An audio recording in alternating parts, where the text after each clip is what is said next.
It's a great pleasure and honour today to be able to show the Society's appreciation for Francesc Vendrell's lifetime commitment to the reduction and resolution of conflicts, particularly in Asian countries. In a diplomatic career spanning over 40 years, Francesc has spent most of his professional life working with the UN, I think 34 odd years, or the EU. He was Deputy Personal Representative of the Secretary-General for Central America, Nicaragua, El Salvador and Guatemala conflicts in 87 to 92.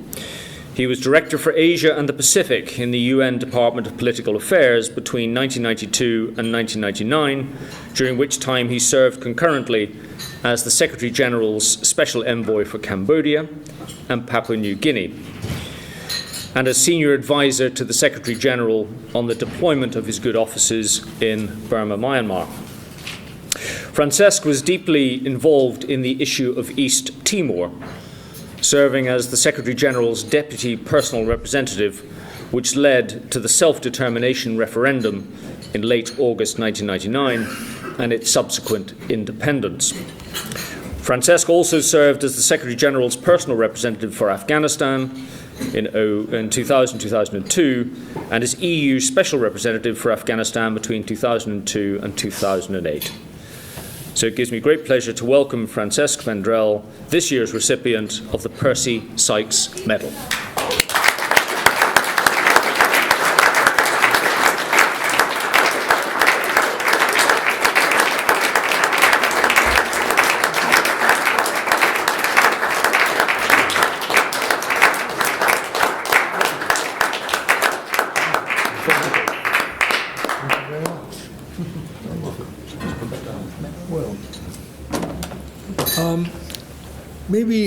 Maybe I should say a few words. First of all, to mention Charles Denman, the president of the Society when I first joined, who was a very good friend, and who at age 89 and later at age 91 came on his own to Afghanistan and stayed in Kabul and traveled around the Khyber Pass.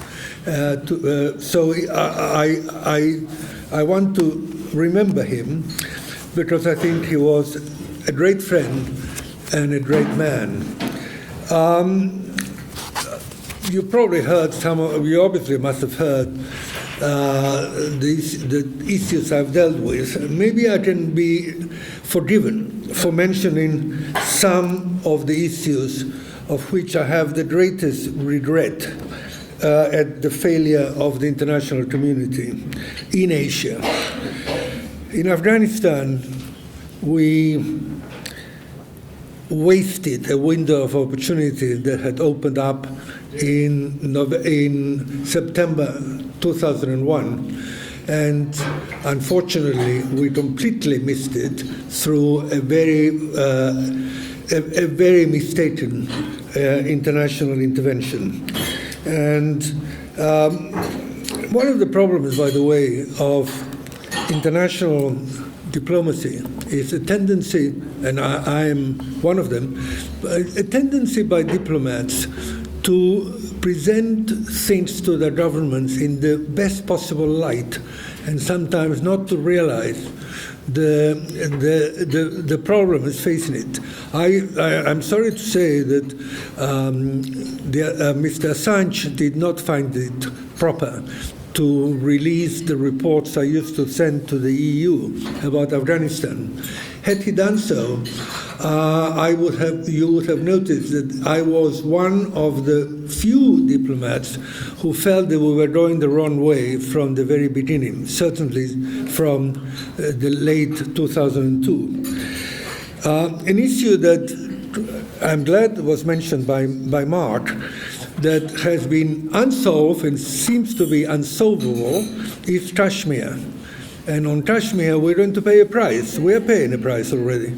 And the inability of the UN, let alone its member states, to raise the issue, to try and confront it, and to try and solve it, is a real shame. And again, the main reason is we don't want to upset a big power. A third issue that I find deplorable has been the rejection by the US to the openings by Iran towards the US.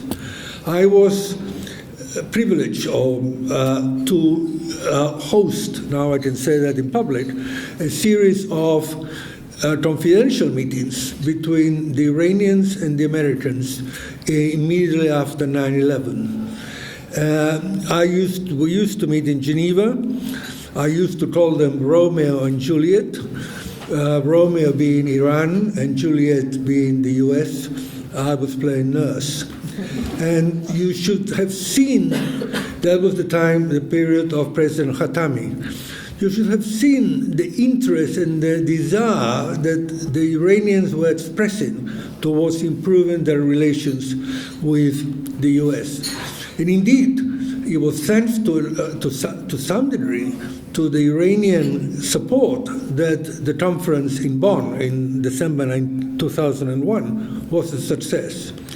And I was in Tehran in late January 2002 saying goodbye to the Iranian government. I was actually having lunch with the current foreign minister, who was then deputy foreign minister, and in came the news of the Axis of Evil speech by President George W. Bush. That was the end of that opening. And it reopened only after Obama. And I must say, despite he did a very good job. When he mentioned that if Iran would unclench its fist, he would find an unclenched fist in the US, he was actually saying the wrong thing. The Iranians under President Rouhani, as well as under President Khatami, had the hands open. And it's been rejected again.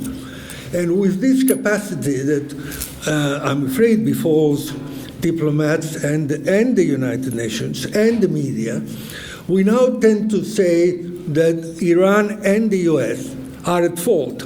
No, sir. And on this particular issue, the United States has betrayed and pulled out of a multilateral agreement without the slightest provocation from Iran. Let me simply mention a couple more. The other regret I have is the total failure of governments and the international community, the UN included, to put in practice preventive diplomacy. There is all this talk of preventive diplomacy, a concept to which people genuflect, to which people give money to, but no one dares use it. No one dares upset a country or countries because they might take offense if one were to suggest that they had a problem that they had to deal with. And finally, I also have to say that the UN, there is a consistent failure in the last 10 years by member states to resort to the UN in the settlement of their disputes and of their conflicts. And a failure also on the Secretariat's part not to push its way and propose and encourage the acceptance of the Secretary-General of good offices. And finally, and to, I think, very much along the lines of what Mark said before, the inability of the EU to develop a united foreign policy independent of anyone else is a cause of enormous regret. And I'm sorry if I ended up mentioning the shortcomings. There have been successes, but I have to say that in the last couple of years, these successes have been rather short and short-lived. Thank you.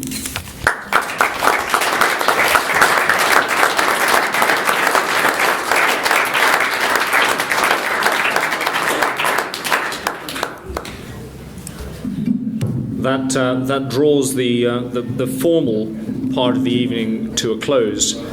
So the only thing left to do on my part is to wish you all a safe journey home, and we look forward to seeing you at one of our events in the not too distant future. Thank you all very much for coming.